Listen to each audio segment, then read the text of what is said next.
Welcome back to the channel. My name is Seth. Let's do another tier list. Today we're going to be talking about Disney villains. Now this isn't the first time that I have talked on this subject. I've got a ranking video for just Disney villains in general. We've also ranked their sidekicks. And today I thought it might be good to look at the deaths of some of these villains. Now you would think the better the villain, the better the death, but that's not really how it ends up looking when we take a look at the details. So we're going to break down the deaths today into a few different categories because I didn't really want to be comparing apples to oranges, and frankly there's just too many falling deaths to just put on the tier list because they'd all be near the bottom anyway. So we're going to rank these deaths by these categories. We have falling plus, we have combat deaths, then we're also going to have magic deaths, and then a category that I just kind of call other to catch everything that doesn't necessarily fit in with any of the other ones. We're going to be hitting on some villains that only come in like sequels, and some of those sequels are just direct to video. So maybe you've never heard of them, but you know, it's a chance to learn about somebody new. Also, just want to be really clear. The villain has to die. Like that's very important to me. If they're cursed and stuck at the bottom of the ocean, frozen in a block of ice, like Ursula's sister at the end of Little Mermaid 2, and she's still kicking, like her eyes are still moving around and everything in there. So I'm sorry, she's still around. Not going to count for this list. But before we get started, if you enjoy watching tier lists and rankings of different things associated with pop culture, whether it's Disney stuff, horror stuff, I've ranked McDonald's Land characters before, whatever it might be, why don't you go ahead and just hit that subscribe button below. Don't forget to like this video and leave a comment to let me know what your favorite Disney villain death is. Let's go ahead and get started with that falling tier. Let's work our way from worst to best through the falling tier list. So the first guy is going to be the king from Frozen 2. So this happens in a flashback. He just kind of tumbles really quick. You don't even really see him go over. You don't know him as a character. In my opinion, this guy is just very low across the board, including the way that he goes out. He's got to be the bottom. He'd be the bottom, I think, if we just ranked all of them as well together. Like if it was all one big list, he'd be at the very bottom. He's bad. Next up, we have Zira from Lion King 2, Simba's Pride. She is like hanging on to the side and they're like, oh, we're trying to help her up. But then she like falls into a river. She does go down some pretty sick rapids and everything. So I do like that. But just falling into a river is like, you know, you're washed away, you're gone. You might argue like, oh, do we know for sure she's dead? I'm going to say that she's gone. I think the animation in this, of course, being a direct-to-video, doesn't have as much money behind it, and you can kind of feel it here. It just almost feels like they're shrinking her character as like she's falling into the ocean. It almost strikes me as funny, so she's going to be pretty low on there. Next up is Fox and the Hound, and so to call the bear the villain might be a bit of a stretch, but you know, he has that kind of final physical confrontation.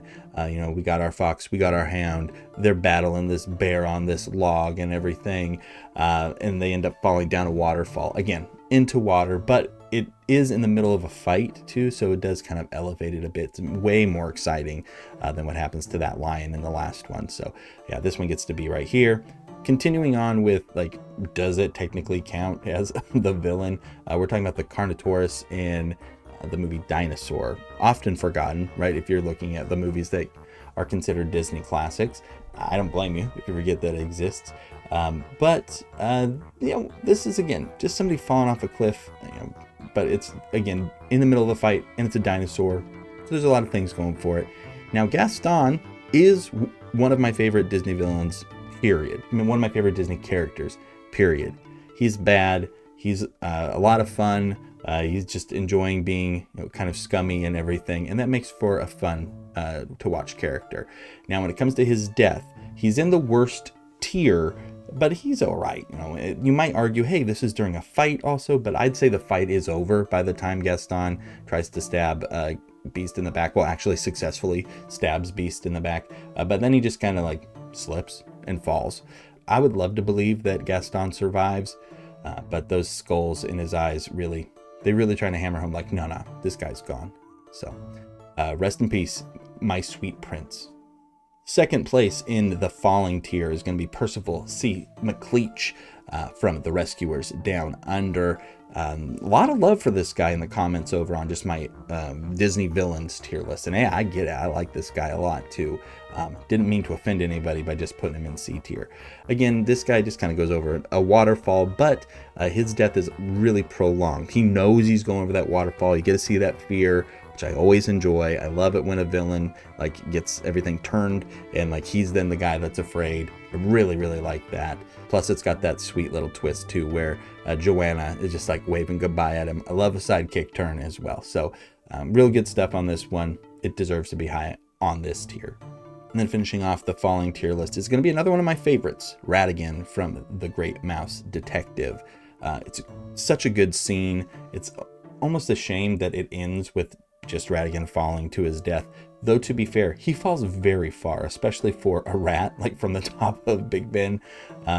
He looks super awesome. He's all the beefed up rat version.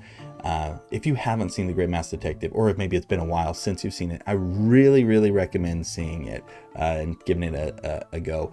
It's so awesome. And Ratigan is just so good. Vincent Price, fantastic. And that's going to finish off the falling tier. So it's going to lead us into the next tier we're going to talk about, which I'm calling falling plus. Again, these are deaths that are associated with falling. You could say a fall is what killed them, but there's a little something extra that ties into that. There's only 4 that fall into this category. So we'll start off with the guy from Treasure Planet. This guy's name is Croup. I barely remember him. To be fair, it's been a long time since I've watched this movie. Technically, this guy's death is drifting off into space. He's fighting Jim, and like there's scuffle, and he kicks him off, and he gets wrapped up in the flag, and he's just like, ah! And I know, it's kind of funny. Third place in Falling Plus is going to be the very first Disney villain to die, and that is Snow White's the Evil Queen. She's like an evil, scary looking hag at this point. She's just like poisoned Snow White. She's running away from the dwarves, who are going to straight up murder her if they catch him. So she runs up a hill. She tries to push a boulder, but then bolt of lightning like strikes the cliff that she's on, and then she falls, right? So you could say the fall kills her, and maybe it does. But then there's a giant boulder that rolls and like crushes her too. And so that's pretty good. I just love a good evil villain getting what they deserve in these kinds of movies. It does not happen enough nowadays. You'll notice that there's a severe drop-off of actual villain deaths. There's not very many modern ones in here. Judge Claude Frollo from The Hunchback of Notre Dame is going to be my second place in Falling Plus. This guy plummets into like molten lava after a gargoyle that he's holding on to breaks off of the wall. He rides that thing too. I forgot that. Like I thought it was more of a, like, in rewatching it, I thought it was gonna be more of like a but it's definitely like he's torpedoing head first into that molten copper, I think it is, of that molten metal that there's just like an ocean of down in down in there. And so it's pretty good. Plus he's a real evil dude. So it's, again, good to see him go. And then lastly, in Falling Plus, we've got Clayton from Tarzan. It's not the fall so much, the sudden stop is what gets this guy. He's hacking away at vines, some get wrapped around his neck, and he accidentally, finishes himself off. Tarzan, continuing to be a good dude, trying to help him, trying to warn him, doesn't want it to happen. But man, it's crazy, especially when you're a kid and like that lightning strikes and you see that that shadow. It's like, holy moly, this one is memorable. I think out of all the ones we've talked about so far, this is the darkest one, and one of the darker Disney movie deaths that I can think of. That's going to bring us into the next tier, which is combat. So again, these are people who are going to bite the dust while they're actually fighting, usually the main hero. So first off, we've got Forte from the second mid-quill Beauty and the Beast Enchanted Christmas movie. Tim Curry is doing the voice here, so you know it's gonna be good. With this one, I just want to say it's very cool. Like the fight and everything is pretty sweet. There's like magical notes flying everywhere. Beast is like pulling up the keyboard and like throwing it over his head, and very good. And everything collapses. Awesome. this is maybe my favorite tier. I think combat deaths are pretty good. But he's at the bottom.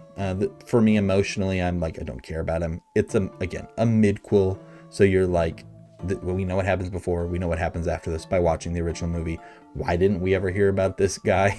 Like, you would think the events of this movie would be important enough to mention, like, in just the main telling of the story of Beauty and the Beast, but they're like, it doesn't really matter. We're going to do another death from Tarzan here. This is Sabor. This is the cat that killed Tarzan's parents and everything. So we've got some bad blood here. It's a great fight. I really enjoy the whole thing. It's got a good conclusion, lots of drama. You're like, oh, did they just kill the main character halfway through the movie? And if you think about it, you're like, well, no, of course not. But it's a cool reveal. He comes up and he throws a dead cat. Tarzan does use a cool little knife, too. I like that. So again, it's not really a character that gets killed, more so like just a force of nature. And so it's a little lower on the list. Scar, though, great character. Jeremy Irons in The Lion King, just giving it his all. Fantastic. I love it. Simba does not kill Scar. So even though it's during the fight and everything, it's not our main character who finishes him off. And rightfully so. You know, there's lots of people who are angry with Scar, and it's nice to see the hyenas get theirs too. You don't see anything directly happen. It's in shadow, and that's probably for the better since it's hyenas ripping the meat off of a still living lion. We're then going to move on to Lyle Rourke, who is from Atlantis, the Lost Empire. He gets cut with a crystal and turns into like a crystal statue. At least at first you're like, oh, it's a statue. But he's actually like still alive and like trying to fight Milo. Now you might argue and say like, Seth, this should be in the magic category. And I won't necessarily disagree with you. But to me, because Milo's directly involved in that death, when they're like kind of wrestling up on like the part of the ship thing that they're on, that he kind of pushes the dude up into the propeller. I think that works. And I want to give Milo a little bit of credit. The guy doesn't get enough of that. So yeah, I'm going to keep this one in combat, and it's going to be that third place in combat. Our runner-up, number 2 in combat, is going to be Maleficent. Now, if you've paid attention on the channel at all when I talked about Disney villains, I think Maleficent in the old animated movies is fantastic. I love pure evil Maleficent. Hey, you can take your Angelina Jolie movie, you can enjoy it all you want, but that ain't Maleficent, all right? Like, she's supposed to be pure evil. She's calling on all the powers of hell in Sleeping Beauty, and now I'm supposed to be like, but you know what? Yeah, she's okay. She's all right. No, this lady is bad news. She turns into a dragon, and she's like blowing fire, trying to kill everybody. Anyway, I'm getting distracted. It's a great final battle. The fairies put magic on Philip's sword, and he like chucks it into her chest. Very cool. And then she like falls. So technically this could be a falling plus, but I'm pretty sure that sword into her chest is what killed her, not anything else. So yeah, that's second place. And then the number 1 combat death is easily Ursula from The Little Mermaid. Now with The Little Mermaid, they did an okay job with this in the live action one, but it's just not the same, right? They keep Melissa McCarthy way too in shadow. We don't get like super clear images of like giant powerhouse Ursula and everything. But in the animated version of it, you do. She's the queen of the ocean now. She's got the crown. She's got the giant scepter. She's got a giant whirlpool going, and she's gonna kill everybody. Even Eric is just like steers the boat and just like rams it right through her. It's so awesome. Like anybody who's just like, these princess movies, they're just, there's no appeal in there for boys and stuff. Like, you obviously are missing out, because even if you're like trying to be like the most like, oh, I'm not into this lovey-dovey stuff, this happens in this little kids movie, this G-rated movie, right? You're gonna tell me that this isn't awesome, this isn't cool, right? This is fantastic. This is top tier. This is the best stuff. That's going to bring us into the magic tier. And so magic tier is going to have 6 different deaths in it. I'm going to start off with a couple of sequels. So we're going to start off with the sequel to Atlantis, which is Atlantis, Milo's Return. And in this one, there's a guy who's like immortal, and he is tied to this big Kraken monster, and they're able to kind of break that magical connection. And this guy's name is, Edgar Volgund, and he loses his immortality and he turns into dust. you don't see it happen. He just kind of like disappears from the screen, and then you see this image where it's obviously just, it's a painting. Like it's cool, it looks good, but you know, it's whatever. Like I don't care about this guy. I don't really care about this movie, which is really just kind of like the pilot for the animated show that was going to be going on, which is honestly what happens with a lot of these directed video DVD sequels that they put out. They're just kind of pilots or continuations from those TV shows. But, you know, overall, it's a cool idea. It's just not done particularly well. We're going to see it done better, actually, in just a little bit on the list. The next movie we're going to look at is going to be Aladdin and the King of Thieves. It's the third Aladdin movie. If you didn't know that happened, I don't blame you. It means you didn't grow up in the 90s probably. But in this one, Aladdin meets his dad, and his dad is the head of like the 40 thieves. And this guy, Saluk or whatever, however you want to say his name, he is like the second in command guy, and he doesn't like that Aladdin's dad's going soft and everything, and so he wants to take over. And so they're looking for like the Midas touch, right? So anything you touch with this thing turns to gold, and he gets touched with it at the end, and it turns into a solid gold statue and plummets to the bottom of like this pool of water. Again, I don't think it's the fall that kills him. I don't think it's getting stuck at the bottom of the water and drowning or anything. I think getting turned to gold is gonna mess you up. Again, cool idea. It's fine, but this guy is whatever, so it doesn't rank very high for me. Next up, Dr. Facilier from Princess and the Frog. Those friends on the other side come to collect their dues, and they drag this guy into like voodoo death world. I mean, you might be able to say like, well, technically he's not dead, but I'm gonna say he's got a tombstone with his face on it. He looks pretty dead to me, so I think that I'm gonna put him here. And next up, we have one of my personal favorites, even though it doesn't rank as high as maybe I thought it was when I started looking into this whole list. And that is going to be Jafar. Now, you might say to me, Seth, Jafar does not die at the end of Aladdin. And I would say, you are correct. Aladdin, he's fine. He's in the lamp. In fact, he's going to live forever, right? But what we find out in the sequel, The Return of Jafar, is that, you know, if you destroy the lamp of a genie, then you kill the genie. And so at the end of the movie, Jafar is like trying to kill everybody. It's very awesome. Like, it's just all the magic stuff that's going on. And Iago is the main character of Return of Jafar. In case you didn't know, it's not Aladdin. Jafar is not the main character either. It is Iago. And he's got like 2 songs Gilbert Godfrey does where he's singing, and this is a good one. I might have to like do a whole video on the Return of Jafar. But at the end of this movie, he like gets his lamp kicked into the lava, and it explodes, and it's such a cool death. Again, skeletons flashing and everything, just like with Ursula. He's spinning. The screams that Jafar is letting out while he's dying are also like, whoa, that's pretty intense.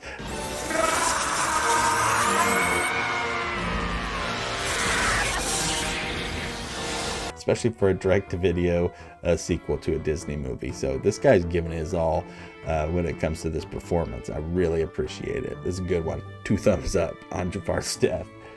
Mother Gothel from Tangled is going to be my runner-up for best magical death in a Disney movie when it comes to those villains dying. She does the good version of what happened to that guy in the Atlantis sequel, right? She has lost her immortality. She's aging rapidly, and she turns into dust. But it's very much in the vein of an Indiana Jones movie and everything, right? She is like just withering and like pulling her hood over her head so you don't see too much, right? Because again, this is a kid's movie. And then she plummets out of the tower and falls. And so again, you could say, whoa, this is maybe a falling plus death. I'm going to say again, she's gone before she hits the ground, because when she hits the ground, it's just her cloak and a bunch of dust and everything. So this one's great. Mother Gothel, maybe the last great Disney villain. No, second to last great Disney villain. There's one more newer one that I do like more, and we'll get to them in the next tier. So all those magic ones, they're pretty good. But the number 1 magic death is going to go to the Horned King from the Black Cauldron. Again, it's just very kind of disturbing. I think the more one of these magic deaths messes you up as a kid as you watch it, the better it is. This guy's getting sucked into the Black Cauldron. Like, his skin is like coming off and everything. I mean, I guess I was gonna say luckily a lot of people didn't watch the Black Cauldron, but that's not lucky because it's actually really good and you should give it a watch if you haven't seen it. It is a really good, memorable death, and one that will stick with you if you see it at the right age.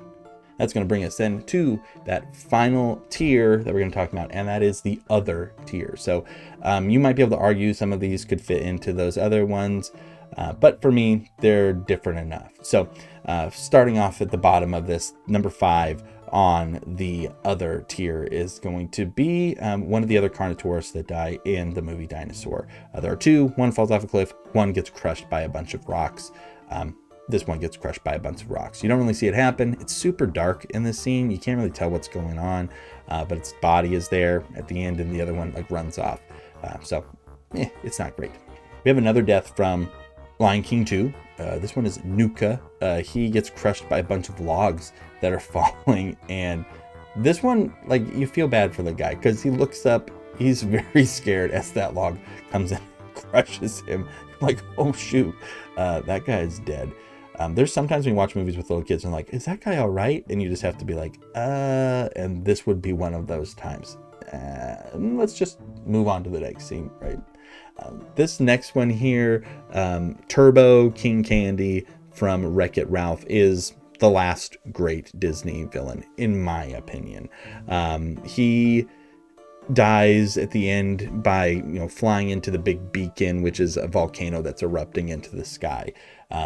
Again, where do you put flying into an erupting volcano? It doesn't really go into the other ones. He flies in there himself. He's not falling. It's good stuff. That movie is so awesome. Gosh, I love Wreck-It Ralph. I need to watch it again, but I gotta be ready to cry because I'm gonna cry at the end of it. Shan Yu from Mulan is the second place when it comes to the other deaths. You could again say this is the combat. I'm gonna say it's not him fighting Mulan that kills him. It's Mushu launching a giant firework and hitting him and then throwing him into like a munitions like tower. That's what kills the guy. He blows up. So yeah, it's again really good.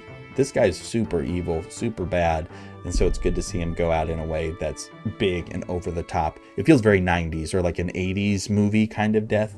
Like Arnold Schwarzenegger would kill somebody like this, and it would be not out of place at all. Arnold Schwarzenegger, never been in a Disney movie? It's a missed opportunity. We should work on that. Disney, get Arnold in one of these as soon as you can.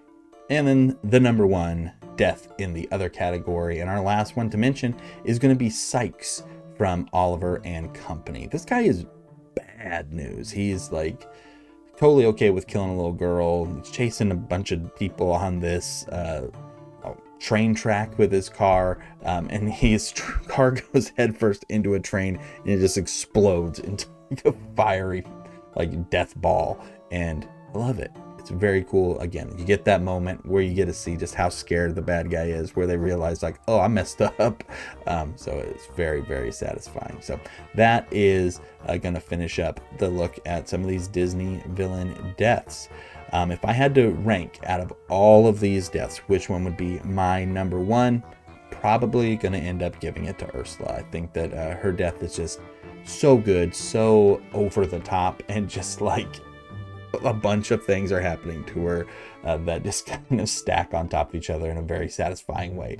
So that would be my number 1. Make sure to let me know what yours is down in the comments below. And if you have an idea for a future tier list, something that you think could be fun to rank, please let me know in the comments below. I'm always open to new ideas. I got a lot of ideas myself, but I'm not thinking I'm the only person who's got good ones. So thanks for checking out the channel. Subscribe if you did enjoy this video. It really means a lot. We're just continuing to grow, and appreciate everybody who's sticking around and doing that. If you want to support the channel, Patreon is an option too. Thanks a bunch to the people who do support over there already. You guys are great. And so yeah, that's going to be it for this video. I'll see you next time. Until then, take care. Bye.